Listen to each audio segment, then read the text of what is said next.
Casso 103.5 MHz. Radio Kédou, le journal avec Sotelma Malitaire.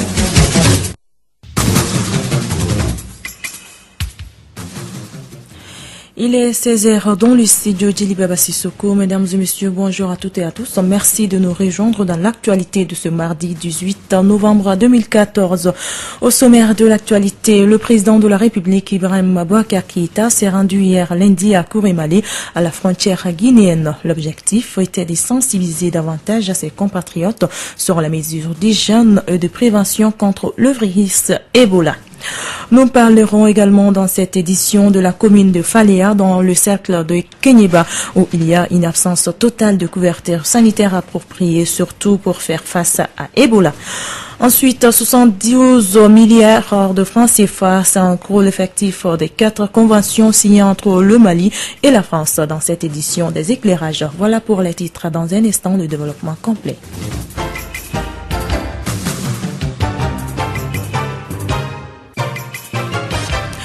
Une fois de plus, bonjour. Au microphone Kanikita, à la technique Ousmane Wele Diallo. Aucun passager ne doit échapper au contrôle sanitaire, quelle que soit sa personnalité. C'est le message du président Ibeka au personnel de santé et aux forces de sécurité de Kourimali à la frontière guinéenne. Ibrahim Boubacar Keïta était dans la localité pour sensibiliser davantage à ses compatriotes sur les mesures d'hygiène et de prévention contre la maladie à virus Ebola. Le président a profité de cette occasion pour visiter les cordons sanitaires de Kourimali. Ibeka au micro de nos confrères de l'ERTM. Il faut être très très rigoureux. Très très rigoureux. Makhoroba, Demisen, tout le monde. Il n'y a pas d'exception. Quelle soit la personnalité. Personne. Moi, je viens de me souvenir de ça, donc personne d'autre. Nous ne fermerons jamais la frontière de la Guinée. C'est nous-mêmes. Mais nous allons contrôler. En faisant cela, nous allons même aider le peuple guinéen lui-même. Et nous aider nous aussi. Donc pas de complaisance. Il faut que tout soit fait avec la plus grande rigueur. On peut arrêter l'Ebola. On doit arrêter l'Ebola. Et on arrêtera l'Ebola, Inch'Allah. Ce que j'ai vu là, vraiment, un travail sérieux, fabuleux, mené par une équipe responsable, consciente des enjeux, engagée, très fidèle au serment d'Hippocrate. Des hommes et des femmes de différentes nationalités, celui-là connu du professeur Sambasso, est en train ici de livrer un combat, je l'ai dit tout à l'heure, des médecins espagnols, pour l'humanité. Ça se passe au Mali, mais c'est l'humanité qu'il s'agit, tant cette question est devenue une question universelle aujourd'hui. Et cette visite renforce mon optimisme et ma conviction que l'Ebola sera vaincu au Mali. Inch'Allah. Il dit désormais le professeur Sambasso sera directement en rapport avec moi. C'est son contact. Nuit et jour. Quel que soit le moment. Parlons toujours d'Ebola. Ibrahim Boubacar Keïta s'est rendu également au Sénat Moses Adi Koronipara pour observer le centre d'isolement mis en place. Il s'est félicité de la qualité des infrastructures et du travail sérieux fabuleux mené par une équipe responsable et consciente des enjeux. Au cours de cette visite, il a pu échanger à distance avec la personne contaminée actuellement en traitement et qui il a présenté ses meilleurs vœux de rétablissement, a rapporté tout le soutien de la nation. Nous l'écoutons. Je crois que ça a été un grand moment d'émotion. Son courage, sa combativité m'ont empêché de verser les larmes habituelles. Devant un fils aussi courageux, on n'a pas le droit de montrer quelque faiblesse que ce soit. Si tant est que pleurer soit une faiblesse, l'expression du cœur, de ce que l'on ressent pour l'autre. Et il nous a donné à tous aujourd'hui, du Mali et d'ailleurs, du monde entier, une leçon de courage. Il n'est pas courant. Il est même spécieux que un malade atteint de l'Ebola s'adresse de façon aussi claire, aussi simple, aussi courageuse au reste de son pays et du monde. Il nous a donné là aujourd'hui une belle leçon d'optimisme et de courage dans la douleur, dans l'adversité. De l'action à présent dans la commune de Faléa, dans le cercle de Kéniéba, une ville située dans l'ouest de notre pays, dans la région d'Ikaï. Les 3/4 de sa surface font frontière avec la Guinée-Conakry, l'un des pays les plus touchés par la maladie à virus Ebola. Cependant, force est de constater que cette partie du pays est la plus exposée avec l'absence totale de couverture sanitaire appropriée. Écoutons un reportage. Aujourd'hui, la commune de Faléa, située à environ 80 km de Kéniéba, elle est la plus exposée aux maladies à virus Ebola. à cause non seulement de sa proximité avec la Guinée, mais aussi de l'absence de couverture sanitaire appropriée. Dr Djenebou Kamara, chargé de questions de santé de l'association des ressortissants et amis de la commune de Faléa, RACEF. Parce qu'ils sont mal informés, ils sont dans la confusion totale, dans la panique.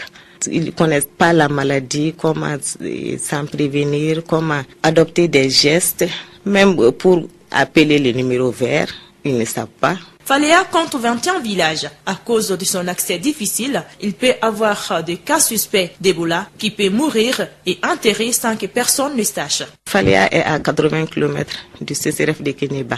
Et pour y accéder, il te faut 4 heures de route en aller, 4 heures de route en retour.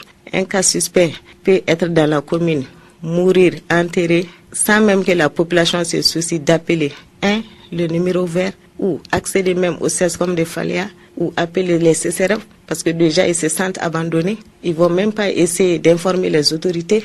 Pour gagner ces combats contre la maladie à virus Ebola, il faut l'implication de la population, surtout ceux qui font la frontière avec le pays touché. Il faut responsabiliser la population. Il faut que la population soit associée aux décisions. Il faut intensifier l'information. Si tu vois que les rumeurs courent aujourd'hui à Bamako, parce qu'on ne donne pas l'information à temps. Rappelons que la maladie à virus Ebola est une infection extrêmement dangereuse et très contagieuse. Malheureusement, notre pays a connu son 5e cas confirmé depuis un certain temps. La lutte contre ce virus demande l'implication de tous. Toujours par rapport à Ebola, depuis son apparition en mars en Guinée-Conakry, certaines associations du Mali avaient commencé à mener des actions de sensibilisation, voire même à tirer la sonnette d'alarme. L'une de ces associations est l'association des ressortissants et amis de la commune de Faléa. Dr Djenebou Kamara, chargé de questions de santé de cette association, nous parle des actions qu'ils ont menées par rapport à Ebola. Nous l'écoutons. Par rapport à la sensibilisation de la population, et l'ARACEF est déjà sur le terrain en matière de santé. On sensibilise déjà la population sur les maladies infectieuses, les maladies diarrhéiques, la malnutrition. On a fait pas mal d'émissions radiophoniques concernant tout ce qui est la santé de la population. Mais principalement par rapport à Ebola, on a des brigades communautaires qui sont déjà sur place, qui donnent de l'information tous les jours, comme ils peuvent, selon les moyens, aux populations. Et on a une radio communautaire qui sensibilise déjà la population. Mais l'association a des moyens limités. Et on a contacté le ministère de la Santé. On a attiré d'abord leur attention sur la commune de Faléa qui a été oubliée par le dispositif sanitaire national. Donc, il n'y a aucune prévention dans la commune de Faléa officiellement par le gouvernement par rapport à Ebola. Alors qu'elle est la plus exposée aujourd'hui dans tous les Mali, c'est la commune qui fait frontière, les 3/4 de sa surface avec la Guinée. En plus de la multiplicité des vecteurs, la mobilité, on a les zones d'orpaillage et donc Faléa est une zone d'attraction de toutes les nationalités, que ce soit malien ou non malien.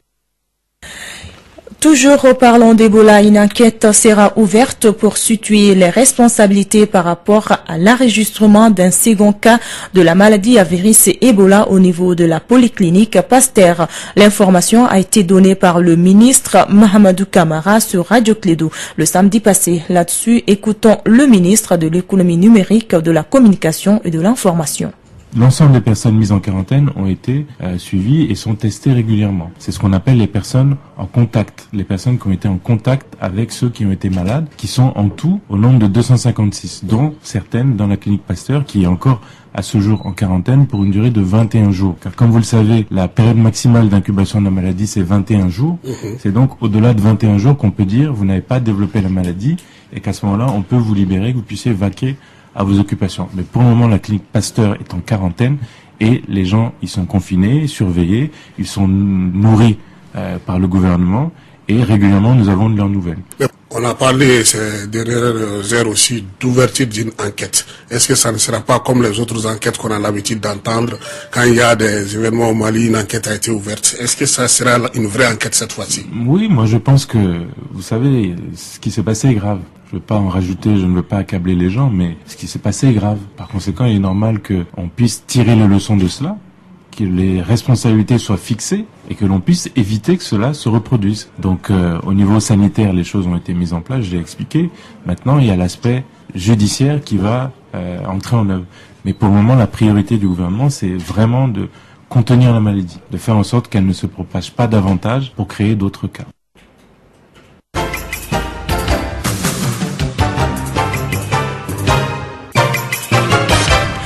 Ouverture hier de la dernière session ordinaire de la Cour d'assises de Bamako. Pendant cette session qui va durer un mois, plus de 100 dossiers sont inscrits au rôle.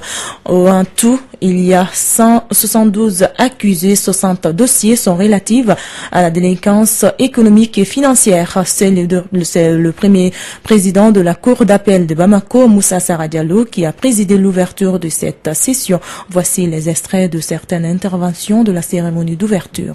Conservez le secret des délibérations, même après la cessation de vos fonctions. Il est admis que les hommes souhaitent vivre dans la paix et dans la sécurité. Les délinquants, eux, espèrent sur la crainte et souvent sur la faiblesse des victimes, mais aussi de l'État, pour se faire toujours de nouvelles santé. Il suffit de contempler les paysans dans la gadoue, sous le soleil, la pluie et toutes sortes d'intempéries, pour que les assiettes soient garnies, pour se dire que ce brave peuple ne mérite pas qu'un inconscient puisse lui voler un franc. Celui qui le fait n'est digne d'aucun respect. Juger son prochain n'est pas œuvre totalement humaine. Alors, la part humaine que vous avez, messieurs les assesseurs, madame les assesseurs, utilisez-la comme la dite d'agression. Si la répression s'impose, la Cour la fera. Sur un autre plan, le Mali et la France ont signé 4 conventions. Des conventions qui portent sur l'appui à l'assainissement du secteur de la microfinance, l'appui budgétaire global, la convention des dettes monétaires et enfin sur un peu de soutien budgétaire. Le tout pour un cumul de plus de 72 milliards de francs CFA. Les documents ont été paraphés au ministère des Affaires étrangères et de l'intégration africaine et de la coopération internationale. Écoutons respectivement Jules Humberson, ambassadeur de la France au Mali, et Abdoulaye Diop, ministre des Affaires étrangères du Mali. Cette montée en puissance des engagements de la France est d'abord le résultat de la confiance renouvelée du FMI suite aux efforts consentis par le pays en matière de gestion macroéconomique et de gestion de ses finances publiques. Et dans un contexte de relance économique et de réconciliation nationale, c'est là aussi une contribution au processus de stabilisation et de développement économique et social du pays.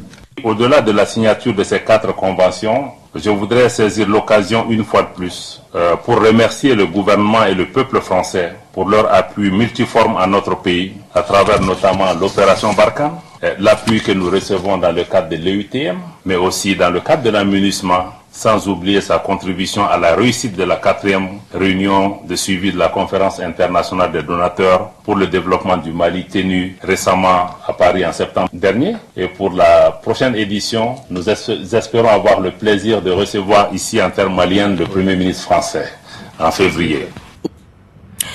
Le commissariat à la sécurité alimentaire a lancé à Ségou hier lundi la campagne d'approvisionnement en aliments bétail. C'est des pasteurs des régions de Mopti, Tombouctou et Gao. Il s'agira pendant cette campagne de distribuer 2836 tonnes d'aliments bétail entre les éleveurs vulnérables de ces 3 régions. Nangdo Dambélé, commissaire à la sécurité alimentaire, nous en dit plus au micro de Douba Dambélé. Au Mali, l'élevage est de type transhumant, par conséquent extensif. Il est indispensable que les agropasteurs et les pasteurs vulnérables soient soutenus au cours des années comme celle de la campagne agricole 2013-2014, caractérisée par un déficit prononcé en biomasse. Une intervention rapide de l'État et de ses partenaires techniques et financiers devenait nécessaire pour sauver au moins un noyau de laitières au niveau des ménages pauvres et très pauvres dans les zones vulnérables. C'est dans ce cadre que le commissariat à la sécurité alimentaire a sollicité l'accompagnement des Pays-Bas pour un appui en aliments bétail aux pasteurs vulnérables dans les zones les plus touchées. En réponse à cette sollicitation, l'ambassade royale des Pays-Bas a octroyé 1 million d'euros pour l'achat, le transport et la distribution de 2836 tonnes d'aliments bétail aux éleveurs en difficulté. C'était là Lango Dombeli, commissaire à la sécurité alimentaire. Voilà ce qui m'a fait à cette édition de Clé de Info qui vous a été présentée par Kani Keita. La mise en onde était assurée par Ousmane Ouele Diallo. Bonne suite de programme sur 101.2.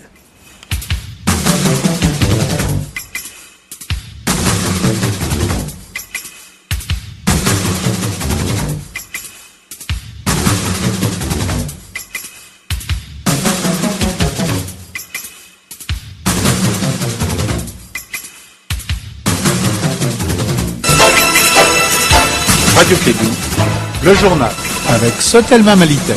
Ici,